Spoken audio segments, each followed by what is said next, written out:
நீ உணவு ஒரு 5 நாளைக்கு காலையிலேயே மத்தியானமோ இல்லை இரவோ 3 வேளையோ 2 வேளையோ சுரைக்காயை கொடு. சுரைக்காயை கூட்டு வச்சு கொடு. 5 நாள் சாப்பிட்றாரு. 6ஆம் நாள் மருத்துவர் head of the department doctor கேட்குறாராம், உப்பு நீர்லாம் உனக்கு நார்மலுக்கு வந்துக்கிட்டு இருக்கு, இன்னும் 2 நாள் நீ டிஸ்சார்ஜ் வீட்டுக்கு போயிடலாம்.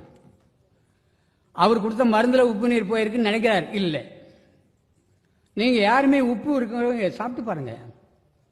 அதான் சொல்லுவாங்க, 4 பேர் உட்காந்து பேசிட்டு இருந்துட்டு அவர் போன பிறகு இவர் கேட்பார், அவன் என்ன சொன்னான் என்னை பற்றின்னு. ஆமாம் சொன்னான், சுரைக்காயில் உப்பு போயான்னுவான்.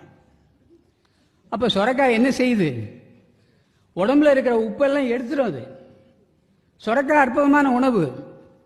கர்ப்பிணி ஸ்திரீகள் என்கிட்ட சொல்லுவாங்க, கால் வீங்கி போச்சு ஐயா, முகம் வீங்குது ஐயா, சுரைக்காய் இலையை கூட்டு பண்ணி சாப்பிட்டு சுரைக்காய் காயை சாப்பிட்டு சரியாச்சே.